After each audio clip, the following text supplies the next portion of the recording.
ಶಿವಮೊಗ್ಗದಲ್ಲಿ ನೀರಾನೆ ದಾಳಿಗೆ ಪಶು ವೈದ್ಯ ಬಲಿಯಾಗಿದ್ದಾರೆ. ಪಾಪ ನೀರಾನೆ ದಾಳಿಯಿಂದ ಸಮೀಕ್ಷಾ ಲಿವರ್ ಮತ್ತು ಲಂಗ್ಸ್ ಡ್ಯಾಮೇಜ್ ಆಗಿದೆ. ನೋಡಿ, ಸಮೀಕ್ಷಾ ಅವರ ಲಿವರ್ ಮತ್ತು ಲಂಗ್ಸ್ಗೆ ಡ್ಯಾಮೇಜ್ ಆಗಿರೋದು ಬಹಳ ನೋವಿನ ಸಂಗತಿ. ಇದು ಪಾಪ ಪಶು ವೈದ್ಯ ಅವರು ಚಿಕಿತ್ಸೆ ಫಲಕಾರಿಯಾಗದೆ ಖಾಸಗಿ ಆಸ್ಪತ್ರೆಯಲ್ಲಿ ಡಾಕ್ಟರ್ ಸಮೀಕ್ಷಾ ಮೃತಪಟ್ಟಿದ್ದಾರೆ. ಮೆಗ್ಗಾನ್ ಆಸ್ಪತ್ರೆಗೆ ಡಾಕ್ಟರ್ ಸಮೀಕ್ಷಾ ಮೃತದೇಹವನ್ನ ಈಗ ರವಾನೆ ಮಾಡಲಾಗಿದೆ. ಮೆಗ್ಗಾನ್ ಆಸ್ಪತ್ರೆಗೆ ಭೇಟಿ ನೀಡಿ ಮಾಹಿತಿಯನ್ನ ಪಡೆದಿದ್ದಾರೆ ಶಾಸಕ ಚನ್ನಬಸಪ್ಪ. ಅಧಿಕಾರಿಗಳು ಹಾಗೂ ಕುಟುಂಬಸ್ಥರಿಂದ ಮಾಹಿತಿಯನ್ನ ಪಡ್ಕೊಂಡಿದ್ದಾರೆ ಎಸ್ಪಿ. ತುಂಗಾನಗರ ಪೊಲೀಸ್ ಠಾಣೆಗೆ ದೂರು ನೀಡಲಿದ್ದಾರೆ ಕುಟುಂಬಸ್ಥರು ಅನ್ನೋದು ಗೊತ್ತಾಗ್ತಾ ಇದೆ. ಪ್ರಕರಣ ದಾಖಲಾದ ಬಳಿಕ ಮರಣೋತ್ತರ ಪರೀಕ್ಷೆ ನಡೆಯಲಿದೆ. ಪಕ್ಷಿಯೊಂದಕ್ಕೆ ಆಂಟಿಬಯೋಟಿಕ್ ಇಂಜೆಕ್ಷನ್ ಕೊಡಬೇಕಾಗಿತ್ತು. ಈ ಬಗ್ಗೆ ಮಾತ್ರ ಸಮೀಕ್ಷಾಗೆ ಸೂಚನೆಯನ್ನ ನೀಡಲಾಗಿತ್ತಂತೆ. ನೀರಾನೆ ಪರೀಕ್ಷಿಸಲು ಸೂಚಿಸಿರಲಿಲ್ಲ ಅಂತ ವೈದ್ಯರು ಹೇಳ್ತಾ ಇದ್ದಾರೆ.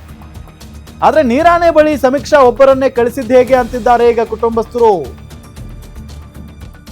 ನೋಡಿ, ವೈದ್ಯರು ಹೇಳ್ತಾ ಇರೋದು ನೀರಾನೆ ಬಳಿ ಹೋಗೋದಕ್ಕೆ ನಮಗೆ ಅವಕಾಶ ಇರಲ್ಲ, ಜೊತೆಗೆ ಅವ್ರಿಗೆ ಅಲ್ಲಿ ಯಾಕೆ ಹೋದ್ರು ಅಂತ ನಮಗೆ ಗೊತ್ತೂ ಇಲ್ಲ, ನಾವು ಪರ್ಮಿಷನ್ ಕೂಡ ಕೊಟ್ಟಿರ್ಲಿಲ್ಲ, ಸೂಚನೆಯನ್ನು ಕೊಟ್ಟಿರ್ಲಿಲ್ಲ ಅಂತ ಹೇಳಿ ವೈದ್ಯರು ಹೇಳ್ತಾ ಇದ್ದಾರೆ.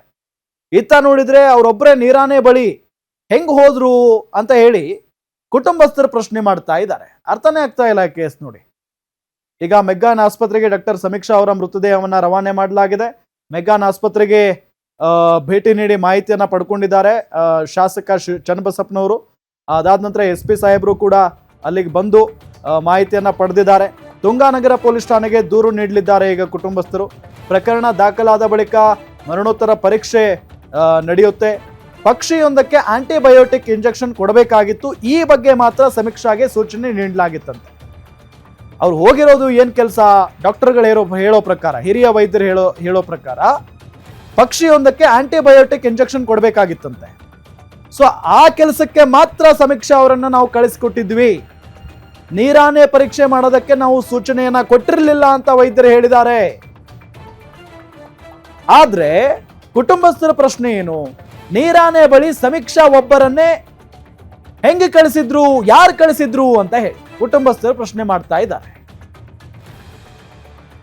ಡಾಕ್ಟರ್ಸ್ ಇದ್ರಿ ಇಲ್ಲಿ, ಅವ್ರಿಗೆ ಫೋನ್ ಮಾಡಿ ಅವರು ಸ್ವಲ್ಪ ನೋಡ್ತಾ ಇದ್ರಿ ಇಲ್ಲಿ ಮ್ಯಾಕ್ಸಲ್ಲಿ ಡಾಕ್ಟರ್ಸ್ ಇದ್ರು ನಮ್ಮವರು. ಅವರು ಎಲ್ಲ ನೋಡ್ತಾ ಇದ್ರು. ಲಂಗ್ಸ್ ಎಲ್ಲ ಲಿವರ್ ಎಲ್ಲ ಡ್ಯಾಮೇಜ್ ಆಗಿದೆ ಅಂತ ಹೇಳಿದ್ರು. ಆಪ್ರೇಷನ್ ಮಾಡಿದೆ 3 o'clock ತೊಗೊಂಡೋಗಿ ಆಪ್ರೇಷನ್ ಮಾಡಿ ಆಚೆ ಕರ್ಕೊಂಡ್ಬಂದು ನಾ ಬರೋ ಟೈಮ್ ಕರೆಕ್ಟಾಗಿ ಹೋಗಿದ್ರು. ಹೌದು ಸರ್, ಇರ್ಬೇಕು. Actually she's A trainee. ಅದೇ ನನಗೆ ಅರ್ಥ ಆಗ್ತಿಲ್ಲ. ಅದು ಅವಳನ್ನ ಹೆಂಗೆ ಬಿಟ್ಟರು, ಅದು ಏನು ಹಿಪ್ಪೋಪೊಟಮಸ್ ಹತ್ರ ಬಿಟ್ಟಿದ್ದಾರೆ ಅಂದರೆ ಅದೇ ಗೊತ್ತಾಗ್ತಿಲ್ಲ. ಸಣ್ಣ ಪುಟ್ಟ ಬರ್ಡ್ಸ್ ಅಂದರೆ ಒಂಥರ, ಹಿಪ್ಪೋಪೊಟಮಸ್ ಮುಂದೆ ಬಿಟ್ಟಿದ್ದಾರೆ. ಅವರು ಡೈಲಿ ನೈಟ್ ಒಂದು 8-8:30ಗೆ ಜಸ್ಟ್ ಸನ್ಕಾನ್ಯೂರ್ ಬರ್ಡ್ ಇಂಜೆಕ್ಷನ್ಗೆ ಹೋಗ್ತಾಯಿದ್ರು. ಸನ್ಕಾನ್ಯೂರ್ ಅನ್ನೋದು ಒಂದು ಪಕ್ಷಿ. ಆ ಪಕ್ಷಿಗೆ ಇಂಜೆಕ್ಷನ್ಗೆ ಕೇಜಲ್ಲಿ ಇಟ್ಟಿದ್ವಿ. ಆ ಪಕ್ಷಿ ಇಂಜೆಕ್ಷನ್ಗಾಗಿ ಹೋಗ್ತಾಯಿದ್ರು. ಅಂದರೆ ಆ್ಯಂಟಿಬಯೋಟಿಕ್ಸ್ 2 times ಇರುತ್ತೆ. ಬೆಳಗ್ಗೆ ಒಂದು ಕೊಟ್ಟರೆ 12 ಗಂಟೆ ಬಿಟ್ಟು ಇನ್ನೊಂದು ಇರುತ್ತೆ. ಸೊ ಹಾಗಾಗಿ ಹೋದಾಗ ಇದನ್ನು ಹಿಪ್ಪೋನು ಕೂಡ ನೋಡ್ಲಿಕ್ಕೆ ಹೋಗಿದ್ದಾರೆ. ನಾವ್ಯಾರು ಇನ್ಸ್ಟ್ರಕ್ಷನ್ಸ್ ಕೊಟ್ಟಿರಲಿಲ್ಲ ಆ್ಯಕ್ಚುಲಿ. ಸೊ ನನಗೆ ಗೊತ್ತೂ ಇಲ್ಲ, ಮಾಹಿತಿನೂ ಇಲ್ಲ. ನಾನು 5 ಗಂಟೆಗೆ ನನ್ನ ಕೆಲಸ ಮುಗಿಸಿ ಊರಿಗೆ ಹೋಗಿದ್ದೆ, ಹಬ್ಬ ಇರೋ ಕಾರಣ. ನೆಕ್ಸ್ಟ್ ಡೇ ಮಾರ್ನಿಂಗ್ ಬರೋಣ ಅಂತ. ಸೊ 11ಗೆ ಒಂದು ಕಾಲ್ ಕೂಡ ಬಂದಿದೆ.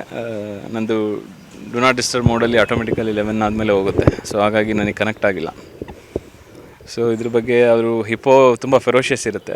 ಅದು ಯಾಕೆ ಹೇಳಿದ್ರು ಅದು ಇನ್ನೂ ಗೊತ್ತಾಗಿಲ್ಲ. ಅದೇ ಥರ್ಮಲ್ ಇಮೋಜಿಂಗ್ ಕ್ಯಾಮ್ರಾ ಇಟ್ಕೊಂಡು ಹೇಳಿದೆ, ಅದು ಇನ್ಫೆಕ್ಷಿಯಸ್ ಕಾರಣನೋ ಅಥವಾ ಪ್ರೆಗ್ನೆನ್ಸಿ ಇರೋ ಕಾರಣನೋ ಅಂತ ರೂಲ್ ಔಟ್ ಮಾಡ್ಕೊಳ್ಲಿಕ್ಕೆ. ಅಲ್ಲಿ ಅವ್ರಿಗೆ ಒಂದು ದೀರ್ಘಕಾಲದ ಎಲ್ಲ ಆಪರೇಷನ್ಸನ್ನು ಮಾಡಿ ಅವರು ಇವತ್ತು ಬೆಳಗ್ಗೆ ತಮ್ಮ ಪ್ರಾಣವನ್ನು ಬಿಟ್ಟಿದ್ದಾರೆ. The operations were not successful.